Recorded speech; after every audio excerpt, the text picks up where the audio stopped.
يا صباح الخير عليكم، ازيكم؟ عاملين ايه؟ يا رب تكونوا بألف خير.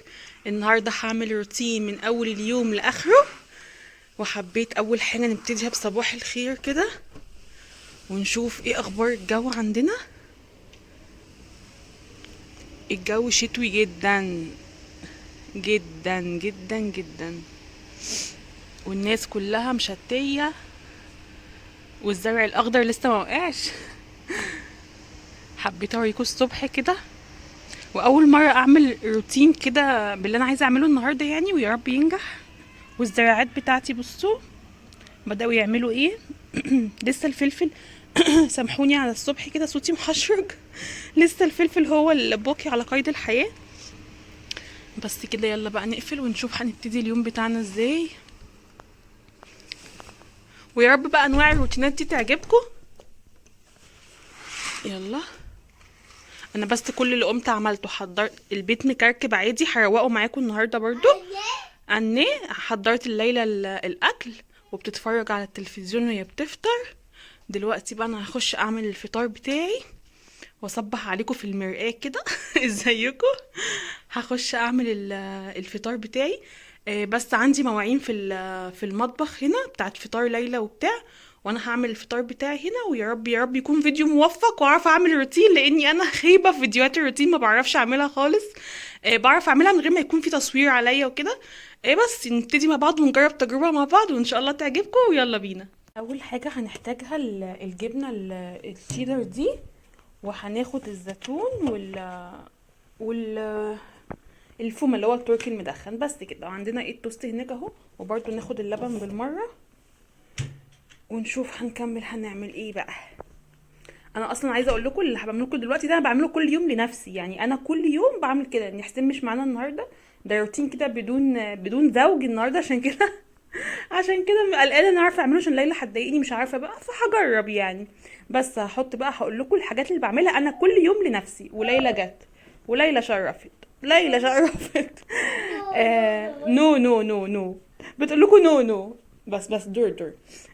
بس هبدا بعمل الساندوتشات دلوقتي. على فكره عايزه اقول لكم ان انا الجبنه دي بقفلها طبعا في التلاجة، بس انا كنت محضراها عشان التصوير على طول اطلعها بدل ما افتح، عشان انا زي ما قلت لكم الستاند من الفيديو اللي قبل اللي فات بايظ وكده، فانا مضطره امسك بايدي. عشان كده كنت محضره كل حاجه يعني. بس انا اصلا يوميا. ماشي، شكرا يا ليلى. اديني موزه. أم، اه. يلا. انا يوميا اصلا بعمل التوست ده. التوستر دي بقاله 3 سنين عندي، بس قرب يخرب يعني للاسف. انا يوميا بعمل التوست ده، يعني ده فطاري اصلا اليومي. وليلى بتاكل مني مثلا نصه. استنوا. بس وبحط اللي هي التركي المدخن ده، واحده كده، وبحط واحده كده، يطلع بقى. بس واحده كده وبقفلهم. بس ده الفطار بتاعي، وبحط جنبه زيتون او فلفل اخضر. بمناسبه الدايت عايزه اقول لكم ان العيش ده عيش اسمر، اسمه هنا في تركيا تامبو داي، يعني دي حبه كامله. بيبقى نفس السعرات الابيض، بس يعني ما بيفرزش سكر في الدم وكده، بيساعد على التخن وكده. تمام. بس معمول بخميره يعني، نوعا ما خميره صحيه، وكمان دقيق اسمر. بس كده. بس هنقفل التوست بقى ونروح نعمل المشروب المصري الجميل بتاعنا، الشاي بلبن. الشاي بلبن مهما رحت ومهما جيت لازم اعمل الشاي بلبن في اي مكان في اي بلد. يلا بينا. وبعدين على المواعين دي انا قلت لكم هسيب لكم كل حاجه طبيعيه. يومي العادي اللي انا بنضف فيه وبغسل فيه وكده. هجيب الكوبايه بتاعتي المفضله ليا. فانا ما حبيتش بقى اظبط واعمل قبل ما اعمل الفيديو، عشان الفيديو بتاع، لا انا هعمل لكم اليوم العادي، وانا برضو بنضف بعد الاكل وبتاع، فالبتاع العادي. عايزه اقول لكم بقى ان انا عشان الشاي بلبن ده. افتح ثانيه يا ليلى. افتح بس كده. يا دي الستاند. عشان الشاي بلبن ده احب اشرب انا اللبن كامل، ما بحبش اشرب الشاي نص ونص، فبعاير بالكوبايه دي. بس كده. قلت لكم بصوا، عشان كده ما بعرفش اصور روتينات بسبب ليلى اللي بتبقى ورايا. بس بحطها بقى في المج في البتاع دي، بعاير بيها يعني. بس بفتح النار كده اقللها شويه بس كده. بيس ايفيت بيس. وافتح بقى على التوست بالمره بس كده. نستنى بقى الفطار. عايزه كمان اقول لكم حاجه. في ناس المره اللي فاتت ادوني افكار عشان اغير بيها المطبخ وكده، وان شاء الله ان شاء الله هنعملها. هروح بقى اني هصور لكم، وانا حتى بجيب المشتريات واصور لكم الترتيبات وكده عشان تشوفوا قبل وبعد. وعايزه اقول لكم كمان حاجه، هنحاول الحيطه دي نجيب زي قولوا معانا ايه هنجيب، ايه اللي هو الورق ده ليه بقى؟ عشان الحيطه دي لما خدنا البيت هنا بصوا بتبقى عامله ازاي، يعني مثلا لو جه عليها نقطه ميه او حاجه تفضل مبطعه البقعه دي. قبل كده حاولت اغسلها مثلا الحيطه، اغسلها بميه وبتاع، بطعت يعني. شايفين من هنا بطعت، مش هتروح خالص. بس شايفين ليلى هناك ايه؟ بطعت مش هتروح خالص. فهنحاول نجيب اللي هو الورق اللي بيتلزق على الحيطه ده بدل ما نبيض وكده. بس كده خلاص، مش هطول عليكم، وهنستنى الفطار ونشوف هنكمل هنعمل ايه. ولحد ما ما اللبن يخلص، عايزه اقول لكم في كده اختراع كده، معرفش نزل مصر ولا لسه، بس اعتقد ممكن يكون نزل يعني. ليبتون عملت باكيتات شاي تفتحيها وتحطيها بدل اللي هم اسمه ايه ده، اللي هو الباكت اللي هو بيبقى فيه بورق ده، لا قالوا عليه اللي هو خطر بالصحه. فعملوا باكيتات اللي انتوا تفتحوها وتنزلوا منها يعني شاي للمره الواحده. بما ان الكوبايه كبيره يعني، فهعمل شاي بلبن زي ما قلت لكم كده، فهستعمل منها باكيتتين. بس بجد حلوه جدا وسهله جدا. بصوا بس كده. فقلت اوريها لكم، دي اللي عايشين في تركيا حلوه قوي، بتتباع في السوبر ماركت. تفتحوا بس وتنزلوا منها اللي هو الشاي من غير الباكت اللي هو الورق ده، اللي هو بيقولوا عليه مضر بالصحه جدا، فخدوا بالكم يعني. كده الشاي بتاعنا هيفور، اللبن قصدي هيفور بس كده. نحط بقى وعايزه اقول لكم اللي وانا بصور لكم الباكيتات دلوقتي، كنت ساندة على ايه بقى؟ هيقول لي ما انت ما عندكيش ستاند. كنت ساندة على فيري يا جماعه، كنت ساندة على بتاعه فيري. الجيش قالت صرف. كنت ساندة على بتاعه فيري بس كده. وانا شلت الفيش عشان التوست خلص اهو، اتحمص اهو. هروح اجيب الطبق.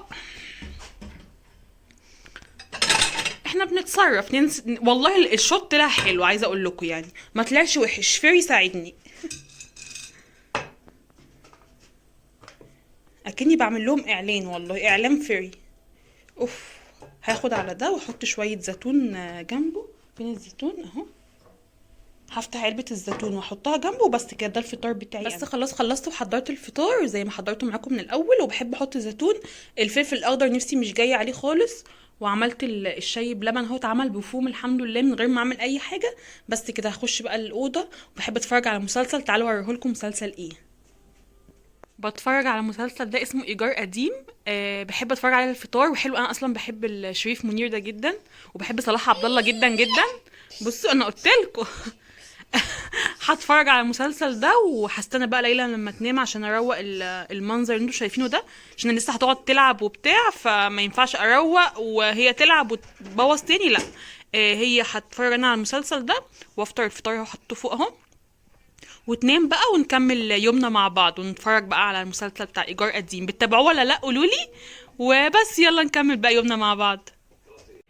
الحلقة خلصت وليلى هي غيرت لها بقى هدومها بعد الاكل وبتلعب، وانا قاعده مع فلافيلو بتاع ليلى. لازم امسكه لها كده، لو سبته كده ايه تتعفرت. فانا قاعده مع فلافيلو. ودلوقتي بقى ميعاد المكالمه بتاعت الفيديو بتاعت ماما بتاعت اليوميه بتاعت الصباح الباكر دي.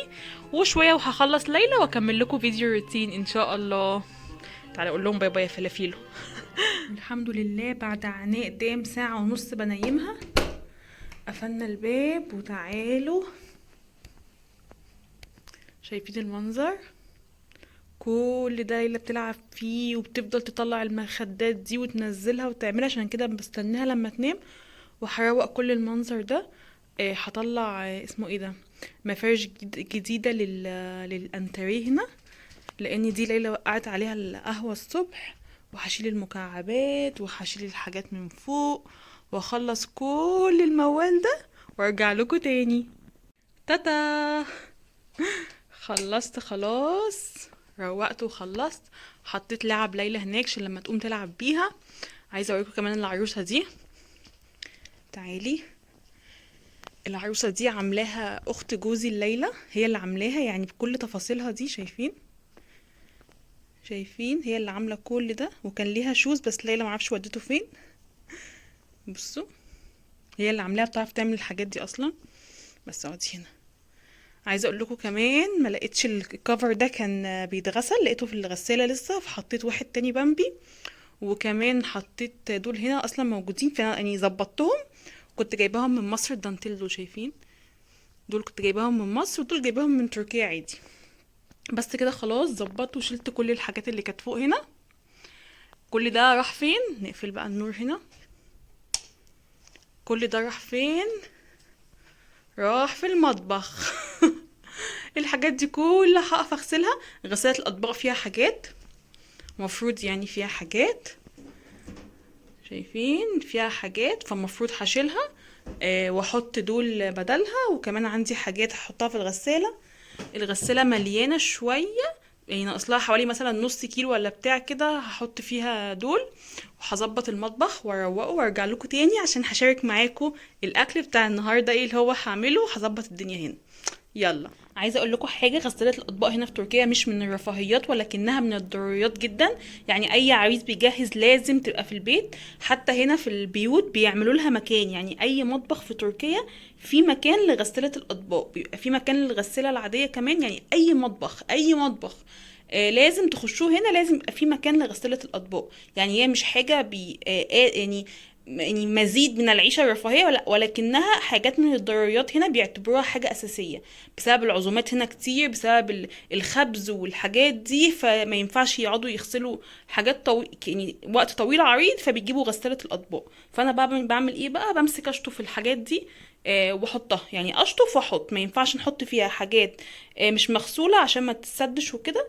فانا بقى زي ما قلت لكم، بس قلت يعني انوه على الموضوع غساله الاطباق ده. اي حد هتلاقوه هنا في تركيا لازم يبقى عنده غساله اطباق لانها ضروريه. بس هخلص بقى المواعين، اشطف واحط اشطف واحط لحد ما كل ده يبقى نضيف. وكده برضو خلاص المطبخ خلص وكله اتروق. بين الازازه المكسوره دي عايزه المها في حاجه عشان ما تعورش اي حد هياخدها من الزباله وكده، بتاع عملاء النظافه وكده. عملاء ايه؟ عمال النظافه. بس خلاص حطيت الحاجات في الغساله بقى. بصوا الميه دي كبت مني، ما علينا، اللي في الارض دي بنشفها وبس كده. نفتحها ساعه، الثلاث ساعات دي يبقى في حلل مش نضيفه قوي. بس كده خلاص هنقفل ده بقى. وبعد كده هشارك معاكم الغدا بتاع ليلى. النهارده هعمل لها غدا بسيط كده. وهشارككم معاكم بما انه الشوربه دي شوربه تركيه يعني مشهوره، فقلت اشاركها معاكم. بس هروح اشيل ده اخبيه من ايد ليلى عشان لو شافته يا عيني هيحصل لها، ممكن تاكله. ليلى ما بتفرقش. بس وهشارك معاكم بقى الشوربه اللي بعد كده. النهارده بقى هشارك معاكم وصفه شوربه تركيه حماتي هي اللي مجهزاها. اطلعي كده. اقفل تاني. وصفه تركيه حماتي هي اللي مجهزاها، اسمها شوربة الطرهانة. المفروض بتتعمل بالشوربة دي. انا اسفة نسيت اجيب الزبدة برضو حماتي اللي جايبها لنا لما جت من البلد قريب. نسيت اطلع جزء منها، يعني في جزء كنت بطلعه خلص وجزء ما خلص. شايفين الجبنة البيضاء المصري اللي جوه دي؟ شايلاها حافظاها. عشان بنحتاج لها. بس كده المفروض بقى هعمل ايه هوريكم دلوقتي. احنا كل اللي محتاجينه زبده وشوربه الطرهانه دي. اقول لكم بقى الشوربه دي مكونه من ايه. من طماطم وجزر وزبادي فلفل احمر وفلفل اخضر، جميع انواع الفلفل الملون. خلاص كل ده حماتي بتجيبهم وبتقطعهم وبتنشفهم لحد ما ينشفوا، وتفضل منشفاهم خالص فوق زي مش السطوح بس في الشمس كده عندهم في البلد. بعد كده بصوا تعملهم ازاي. شايفين؟ اقربها لكم استنى. شايفين؟ بتفضل بقى شايفين الفلفل الصغير ده؟ بتفضل تعملهم كده لحد ما يبقوا، وهي ناشفه اصلا خلاص. بتفضل تطحنهم لحد ما يبقوا شوربه كده. خلاص هوريكم دلوقتي طريقه عملها ازاي يعني بالظبط بتتعمل ازاي وبتتباع فين. هنا بتتباع هنا في السوبر ماركتات كلها. اليوم مثلا احنا عايزين شوربه الطرهانه، بس دي تبقى حاجه صنع بيت، لكن التانية تبقى صنع يعني سوبر ماركت زي مثلا الشوربات الجاهزه. بس دي مش جاهزه، دي زي ما قلت لكم صنع حماتي. ويلا نشوف هنعملها ازاي. بس كده اول حاجه بنعمل ايه، المفروض الزبده دي انا حماتي بتجيب لي مثلا 2 كيلو او 3 كيلو، بفضل اقطعهم قطع قطع وباخدها عند اللزوم. تمام. فانا دلوقتي ثانيه واحده، فانا دلوقتي نسيت اخد القطعه المفروض بتاعت الاسبوع ده، بس مش عارفه بقى هعرف اقطعها دلوقتي ولا لا، بس ماشي. انا عايزه حته صغننه يعني، هاخد حته كده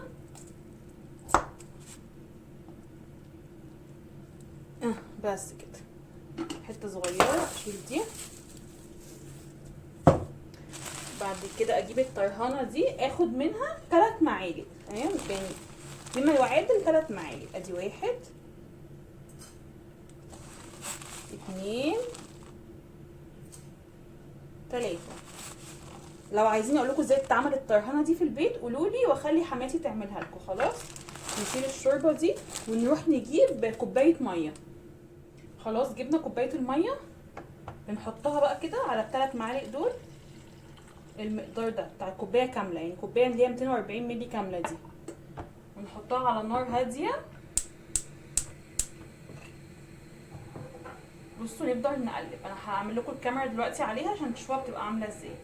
بصوا بيبقى ده شكلها خلاص، يعني بعد ما حطينا الميه والزبده نفضل نقلب عليها. بصوا دلوقتي هي مش تقيله، دلوقتي ميه خلاص. كمان حوالي مثلا 7 دقايق او 8 دقايق بتتقلي بقى، لانه حاطين فيها حاجه اسمها دقيق حبه كامله، بيعملوها هي كلها هيلتي اصلا، حاجه صحيه.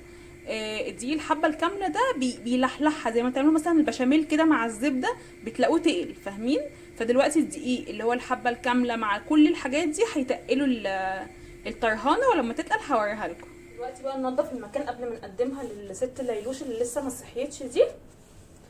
استنوا كده بس، خلاص نشيل ده ونجيب من فوق طبق.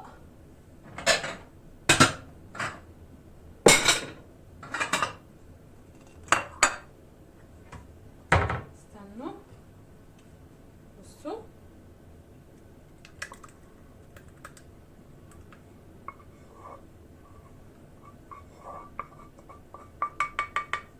تبقى نفس القوام ده. هي اصلا كده الشوربه دي بتتشرب كده. تمام، وبتعصروا طبعا عليها ليمون والحاجات دي، بس لما نخلص ده الاول. ونجيب كاسه تانية. بصوا هغرف لها فيها الزبادي. هنا بياكلوا الزبادي جنب الشوربه دي، اصلا الزبادي عندهم لاي حاجه يعني. استنوا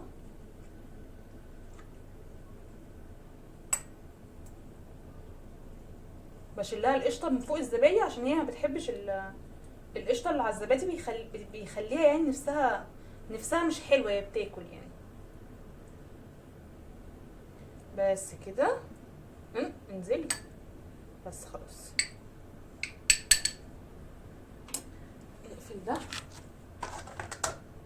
وهوريكم الشوربه والطبق في الاخر بعد ما يتقدم وكده.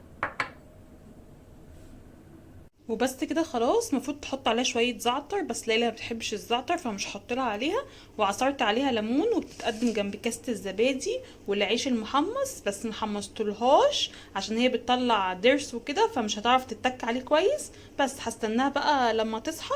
وانا دلوقتي هخش اشرب كده كوبايه قهوه لحد ما ليلى تصحى واشربها واكلها، واوريكم انا بقى هاكل ايه النهارده، بما اني زي ما قلت لكم عامله دايت، فهوريكم حاجه كده باكلها في الدايت وحلوه جدا جدا. وليلوش صحيت اهي الحمد لله، لسه مخلصه لها الاكل حالا ولسه صاحيه. هتقعد بقى بصوا تاني، هتشيل الحاجات تاني وتبوظ هنا تاني وتلعب بألعابها تاني، ولا كني عملت اي حاجه والحمد لله. وخلاص ليلى بتاكل جوه اهي، وانا بقى هحضر الغدا بتاعي، ودي اخر حاجه هشاركها معاكم النهارده. هاكل تونه. بصوا انا طول ما انا حسين مش موجود في البيت، يعني حسين بيتغدى في الشغل وكده، بيجي هنا بس بالليل على الشاي الكيك والحاجات دي يعني بس ما بيتغداش معانا. الغدا بس طول الاسبوع بتغدى لوحدي انا وليلى، وهو بقى بيتغدى معانا سبت وحد. فانا بقى طول الاسبوع بقضيها دايت زي الفل، وهو بقى في اجازته ممكن اعمل حاجات تانية، فاهمين؟ بس كل اللي هنحتاجه في الدايت بتاعي ده هاخد علبة تونة من دي ونشيل دي. هنحتاج فلفلتين وطماطمايه وشويه زيتون وبطاطسات، 3 بطاطسات صغيرين عشان ليلى برضو ممكن تاكل معايا. خلاص فهوريكم بقى الوصفه اللي انا بعملها للبطاطس وكده في الفرن مش بقليها. وهقول لكم التونه بعملها ازاي وبس كده. دلوقتي احنا احتاجنا ايه؟ خلاص قطعنا البطاطس كده خلاص. بنمسك بهارات بطاطس بقى، اي بهارات عندكم حطوها. انا كان عندي بهارات ايه هي دي بتاعت كنور دي، اي بهارات اي حاجه. هاتي المعلقه كده رشوا منها شويه اي ما يهمكوش اي حاجه.